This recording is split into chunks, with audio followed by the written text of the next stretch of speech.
الله يا الله يا الله الله يا الله يا الله الله يا الله يا الله الله يا الله يا الله. الحمد للہ والصلاة والسلام علی رسول اللہ وعلی آلہ واصحابہ ومن والاه. فاعوذ باللہ السمیع العلیم من الشیطان الرجیم. بسم اللہ الرحمن الرحیم. وما للظالمین من حمیم ولا شفیع یطاع. وقال اللہ تعالی وما للظالمین من نصیر. برادران اسلام، دینی بھائیو، اسلام دین فطرت ہے، امن و شانتی کا پیغام لے کر آیا ہے. اس لیے اس کے نظام میں ظلم، زیادتی، اسی طرح سے کسی کے خلاف اتیاچار یا اس کے جذبات رکھنے کی گنجائش نہیں ہے.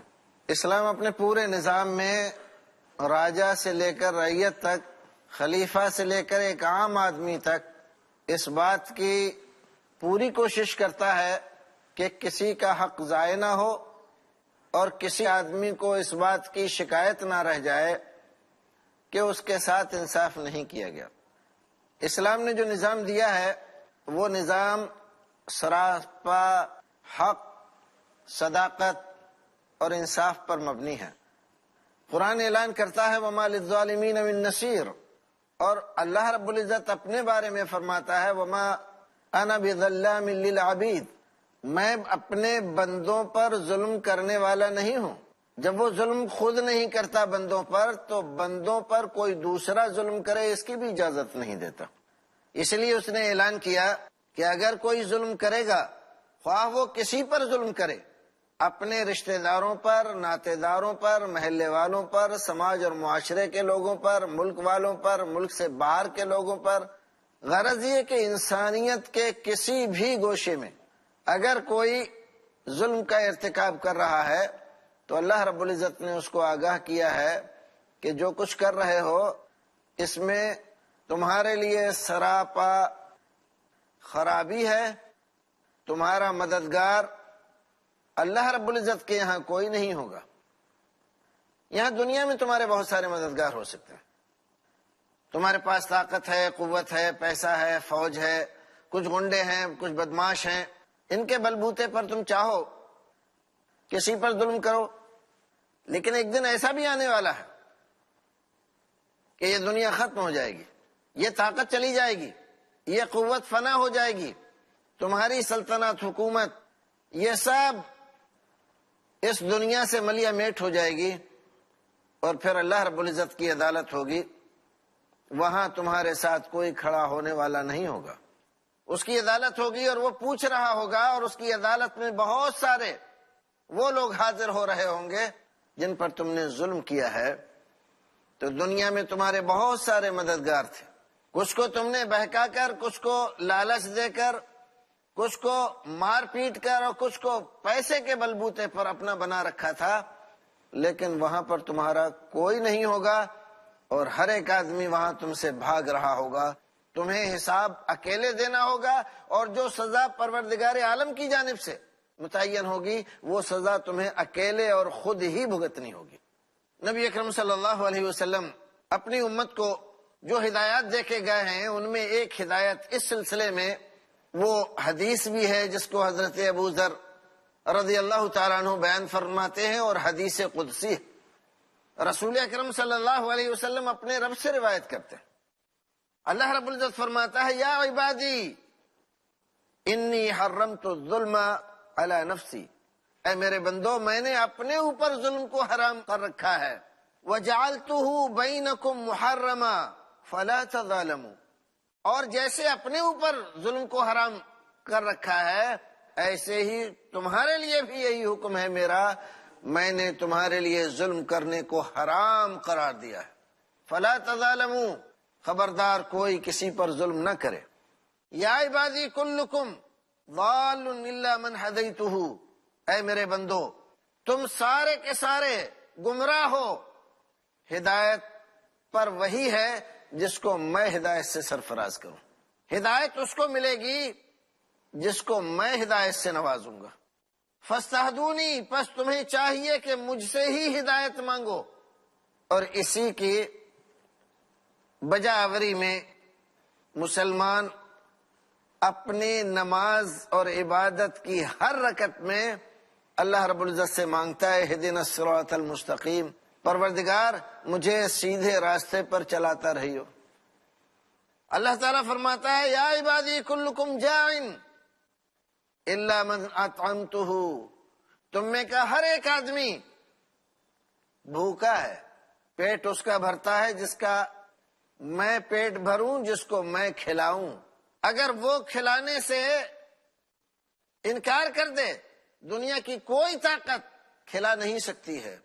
کتنے سارے لوگوں کو ہم دیکھتے ہیں اللہ رب العزت نے ان کو مال و متاع، پیسے، زمین جائیداد، بینک بیلنس کتنا دے رکھا ہے انہیں خود نہیں معلوم، لیکن ایسے بعض لوگوں پر جب وہ پابندی لگاتا ہے تو ایسی پابندی لگا دیتا ہے کہ ایک ٹوسٹ، ایک بسکٹ 24 گھنٹے میں کھا سکتے ہیں، اس سے زیادہ نہیں۔ ایک سیب کھا سکتے ہیں، 2 نہیں۔ ایک کیلا کھا سکتے ہیں، 2 نہیں۔ اور یہ بات اس بات کو ثابت کرتی ہے کہ اللہ رب العزت جو فرماتا ہے کہ کلکم جائن، تم میں سے ہر ایک بھوکا ہے، الا من اطعمتہ، مگر جس کو میں کھلاؤں وہی کھا سکتا ہے، دوسرا کوئی نہیں۔ فاستطعمونی اطعمکم، بس تم مجھ سے کھانا مانگو میں تمہیں کھلاؤں گا۔ اور ایسے ہی اللہ رب العزت نے، یہ لمبی حدیث ہے جس کو امام بخاری رحمۃ اللہ علیہ نے بیان فرمایا ہے، اس روایت میں جو بات یہاں ہمیں کہنی ہے کہ اللہ رب العزت کا یہ اعلان کہ میں نے ظلم کو حرام قرار دیا ہے، اس کی اجازت اسلام میں قطعا نہیں۔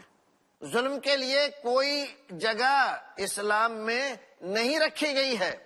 ایک حدیث میں رسول اکرم صلی اللہ علیہ وسلم ارشاد فرماتے ہیں المسلم من سلم المسلمون من لسانہ ویدہ۔ حدیث چھوٹی سی ہے، الفاظ بہت مختصر ہیں، لیکن آپ معنی دیکھیں کہ رسول اکرم فرماتے ہیں کہ بہت سارے لوگ ہیں جو کہتے ہیں ہم مسلمان ہیں، جو کہتے ہیں ہم مومن ہیں، جو کہتے ہیں ہم مسلمان ہیں۔ کسی سے پوچھو تو وہ بتلاتا ہے کہ ہم تو ہمیشہ کے مسلمان ہیں، ہماری بہت سی پیڑھیاں گزر گئیں تب سے ہم مسلمان ہیں، باپ دادا سے مسلمان ہیں۔ لیکن اسلام نے ایک معیار دیا ہے، اس کو پہچاننے کا ایک کسوٹی دی ہے، اس دعوے کو پرکھنے کے لیے کہ کون ہے مسلمان۔ رسول اکرم صلی اللہ علیہ وسلم کی اس حدیث کی روشنی میں جو آدمی اپنے ہاتھ پر کنٹرول نہ رکھے، اپنے پیر پر کنٹرول نہ رکھے، اپنی طاقت اور قوت کو کنٹرول میں نہ رکھے، جو من میں آئے وہ کرتا رہے، جو سمجھ میں آئے وہ کرے، کسی کو مارے، کسی کو پیٹے، کسی کو گالی دے، کسی کو نقصان پہنچائے، کسی کا مال اٹھا لے، کسی کے گھر میں کود جائے، کسی کی عزتوں سے کھیلے، اور پھر سمجھے میں مسلمان ہوں، تو یہ اس کا دعویٰ محض جھوٹا ہے۔ اور رسول اکرم صلی اللہ علیہ وسلم کی اس حدیث کی روشنی میں اس کو یہ حق نہیں ہے کہ وہ اپنے آپ کو مسلمان کہے، کیونکہ آپ یہ فرماتے ہیں المسلم من سلم المسلمون من لسانہ ویدہ۔ رسول اکرم صلی اللہ علیہ وسلم کی اس حدیث کی کہ آپ نے فرمایا کہ اسلام کا دعویٰ کرنے سے بات پوری نہیں ہو جاتی، بلکہ اس کو دعوے سے، ثبوت سے، دلیل سے ثابت کرنا ہوگا کہ ہاں مسلمان ہوں، اور اس کے لیے ضروری ہے کہ ہر طرح کے ظلم سے بندہ باز آ جائے۔ اگر وہ ظلم کر رہا ہے ہاتھ سے، کسی کو تکلیف پہنچا رہا ہے زبان سے، کسی کو تکلیف پہنچا رہا ہے اپنی حرکات سے، اپنے قلم سے، کسی اور چیز سے، تو اس آدمی کو یہ حق نہیں ہے کہ وہ اپنے آپ کو مسلمان کہے۔ کیوں؟ اس لیے کہ اسلام میں کسی کے خلاف نازیبا جذبات رکھنا، اپنی زبان سے اس کو تکلیف پہنچانا، اپنے ہاتھ اور اپنی قوت سے اس کو نقصان پہنچانا، اس کی قطعاً گنجائش نہیں ہے۔ رسول اکرم صلی اللہ علیہ وسلم کی ایک اور حدیث کو ہم بیان کرنا چاہیں گے۔ حضرت جابر رضی اللہ تعالیٰ عنہ بیان فرماتے ہیں، رسول اکرم نے فرمایا اتقوا الظلم فإن الظلم ظلمات یوم القیامہ۔ رسول اکرم فرماتے ہیں کہ ظلم سے بچو، ظلم کیسا ہی ہو، کتنا ہی ہو، جتنا بڑا ظلم ہوگا قیامت کے دن وہ اتنی ہی بڑی تاریکی لے کر آئے گا، جتنا چھوٹا ظلم ہوگا اتنی چھوٹی تاریکی ہوگی۔ اور ظاہر ہے ساری دنیا دیکھ رہی ہو اور آپ تاریکیوں میں، اندھیروں میں ٹامکٹویاں مار رہے ہوں ساری دنیا اور ساری کائنات کے سامنے، تو آپ کا حال کیا ہوگا؟ تو ظلم صرف اتنا ہی نہیں کہ دنیا کے اندر بدنامی کا باعث ہے، بد کرداری کا باعث ہے، لوگوں کی لعنتوں کا سبب بنتا ہے، بلکہ اس کا اثر قیامت تک باقی رہتا ہے۔ قیامت میں یہ بھیانک تاریکی اور بھیانک گھٹا ٹوپ اندھیروں کا باعث ہوگا، اور آدمی کو وہاں پر برے انجام سے نبردآزما ہونا ہوگا۔ ایک اور بات بھی رسول اکرم نے اس حدیث میں فرمائی، اتقوا الشح فإن الشح أهلك من كان قبلكم حملهم ان سفكوا دماءهم واستحلوا محارمهم۔ رسول اکرم نے فرمایا خبردار اے لوگو، بخیلی، کنجوسی، اس سے بچتے رہو۔ کیوں؟ اس لیے کہ کنجوسی معمولی چیز نہیں ہے۔ اس کنجوسی نے، مال کی بیجا محبت نے تم سے پہلے کتنی قوموں کو ہلاک و برباد کر دیا۔ اس مال کی بیجا محبت کی وجہ سے ان لوگوں نے ایک دوسرے کو قتل کیا، ان کی عزتیں لوٹی، ان کے گھر برباد کیے، ان کے بچوں کو چرا کر بیچ دیا، بازار میں غلام بنا دیا۔ یہ سب کچھ اس مال کی بیجا محبت ہی میں ہوا، اور ظلم کی یہ بھی ایک شکل ہے۔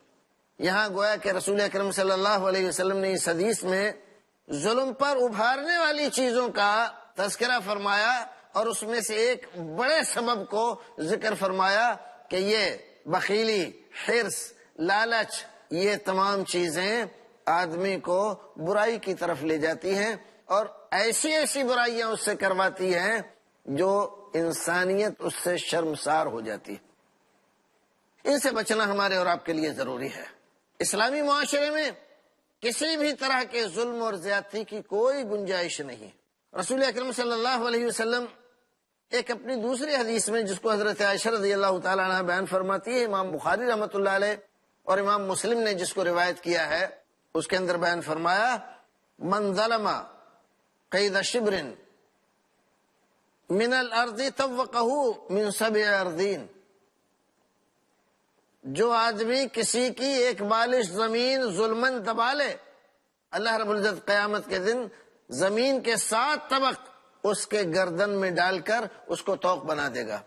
ناظرین، یہاں ہم رکیں گے ایک بریک کے لیے، پھر ملتے ہیں بریک کے بعد۔ تب تک کے لیے اللہ حافظ۔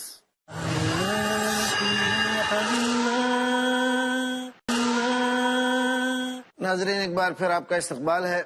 بات چل رہی تھی رسول اکرم صلی اللہ علیہ وسلم کی اس حدیث کی جس میں آپ نے یہ فرمایا کہ اگر کوئی آدمی کسی کی ایک بالش بھر زمین ظلمن دبا لے اور نہ دے، تو یہ نہ سمجھے کہ دنیا میں وہ زیادہ طاقتور ہے، کون اس سے لے سکتا ہے، اور جس کی زمین دبائی ہے وہ اس کے خلاف کیا کر سکتا ہے، لہذا اب معاملہ سب صحیح ہو گیا کیونکہ اس نے مطالبہ کرنا بند کر دیا، اور کوئی ایسی طاقت نہیں جو اس سے اس کا حق دلوا دے، تو بات ختم ہو گئی۔ نہیں، بات یہاں ختم نہیں ہوئی، بلکہ قیامت کے دن جب اللہ رب العزت کے سامنے یہ دونوں حاضر ہوں گے تو اللہ رب العزت اس ظالم کو، جس نے بالش بھر زمین اس کی دبا لی تھی، ان بالش بھر زمین کو 7 طبقات زمین کے اللہ رب العزت اس کے گلے میں طوق بنا کر، ہار بنا کر ڈال دے گا۔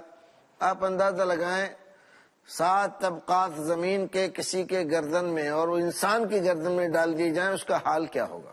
اس حدیث نے ہمیں یہ بتلایا کہ ظلم کا انجام اس دنیا میں جو کچھ ہوتا ہے وہ تو ہوتا ہی ہے، لیکن دنیا ہی میں ختم نہیں ہو جاتا، بلکہ یہ چیز آخرت تک جاتی ہے، اور جب تک ظالم اپنے ظلم کی سزا بھگت نہیں لیتا اس سے چھٹکارا نہیں ملتا۔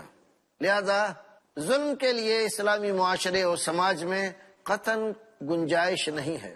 ایک دوسری حدیث جس کو حضرت ابو ہریرہ رضی اللہ تعالیٰ عنہ بیان فرماتے ہیں، یہ بھی بخاری شریف کی حدیث ہے، رسول اکرم فرماتے ہیں کہ اگر کسی بھائی کا کسی دوسرے بھائی پر کوئی حق ہے تو بہتر یہ ہے کہ جس پر حق ہے وہ حق دے دے، کسی بھی طرح کا حق ہو، کوئی چیز لے لی ہے، دبا لی ہے، یا اس پر ظلم کیا ہے، زیادتی کی، اس کا دل دکھایا ہے، اگر کوئی چیز لے لی ہے تو وہ چیز واپس کر دے، اور اگر دل دکھایا ہے، اس کی بے عزتی کی ہے تو اس سے معافی، اور اس کے پاس نیک عمل ہوں گے، نیکیاں ہوں گی جس کے سبب سے وہ جنت میں جا سکتا ہے۔ لیکن جب تک جس بندے کا حق اس نے مارا تھا، جس کے ساتھ اس نے زیادتی کی تھی، اللہ رب العزت اس کو راضی نہیں کر لے گا، تب تک اس آدمی کو جنت میں جانے کی اجازت نہیں ہوگی، تو اس کے پاس وہاں کچھ ہے نہیں دینے کے لیے۔ کیا ہوگا؟ اللہ رب العزت اس بندے سے پوچھے گا کہ اگر اس کی اتنی نیکیاں لے کر تم کو دے دی جائیں تو تم خوش ہو جاؤ گے؟ تو وہاں سب سے زیادہ قیمتی چیز اگر کوئی ہوگی تو وہ ہوں گی نیکیاں۔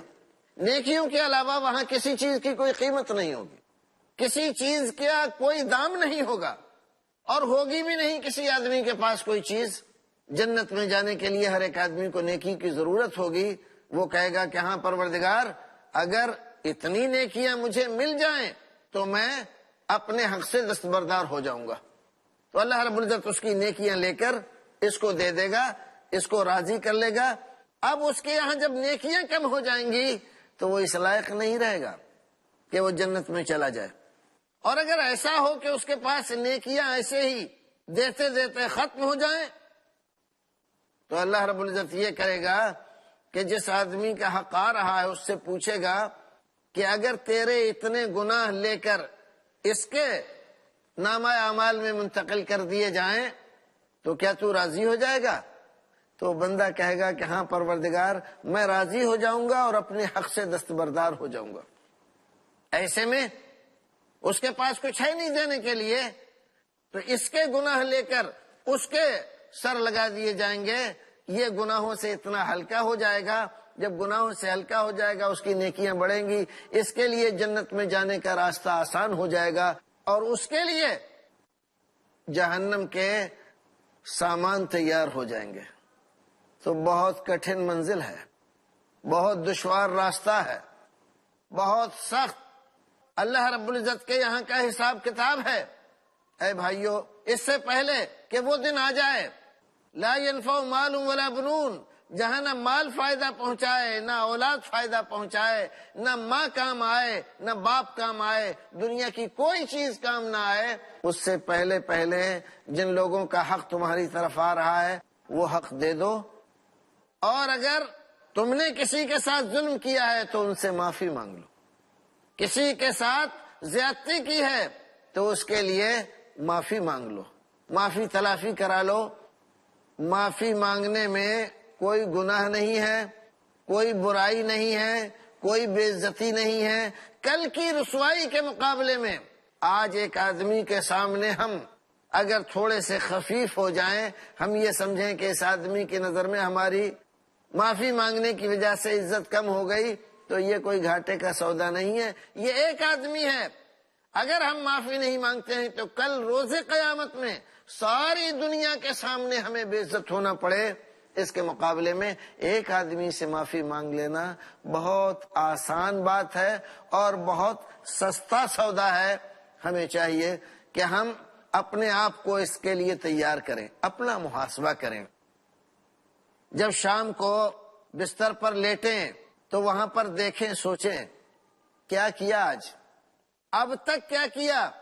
اگر صبح کا بھولا شام کو گھر آ جائے تو اس کو بھولا نہیں کہتے۔ شریعت بھی اس بات کا موقع دیتی ہے، اللہ رب العزت بھی اس بات کا موقع دیتا ہے کہ اگر کوئی آدمی اپنی برائی سے توبہ کرتا ہے تو پروردگار اس کی توبہ قبول فرما لیتا ہے۔ اور اگر کوئی آدمی برائی سے بچنا چاہتا ہے تو اللہ رب العزت اس کو بچانے کے لیے سامان مہیا کر دیتا ہے.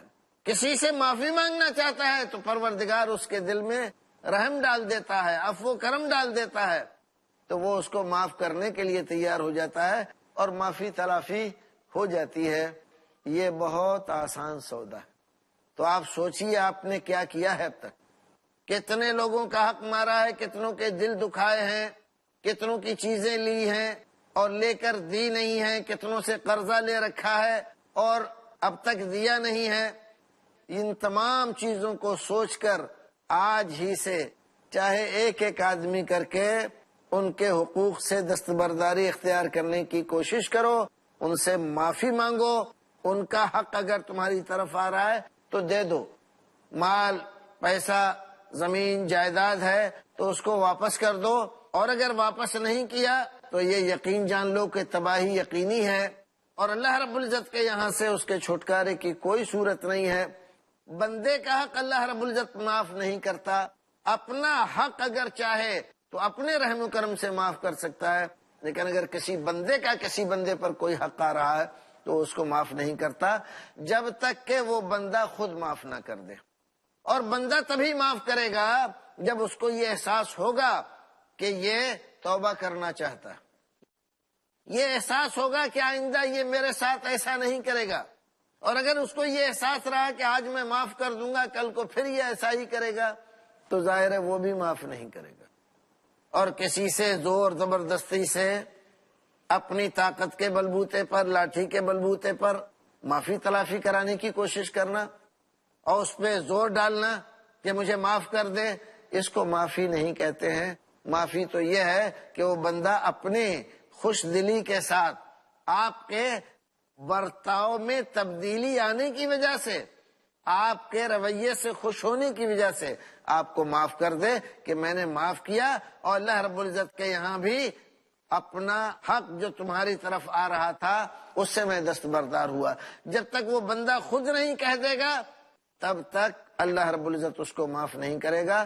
بندے کا کوئی بھی حق اللہ رب العزت معاف نہیں کرے گا، بندے سے معاف کرانا ضروری ہے. اس لیے ہمیں اور آپ کو چاہیے کہ اپنے جو حقوق دوسروں پر آ رہے ہیں اگر ان کو نہ لیں اس میں کوئی بات نہیں ہے، لیکن اگر آپ کے اوپر کسی کا حق آ رہا ہے تو اس کو دینے کے لیے کل دینے والے ہو تو آج دو اور آج دینے والے ہو تو ابھی دو تاکہ قیامت میں سرخرو ہو جاؤ. اور ناظرین، یہاں پر ہمارا یہ موضوع اپنے اختتام کو پہنچتا ہے. پھر ملیں گے اگلی نشست میں، تب تک کے لیے اللہ حافظ. السلام علیکم ورحمۃ اللہ وبرکاتہ. Allah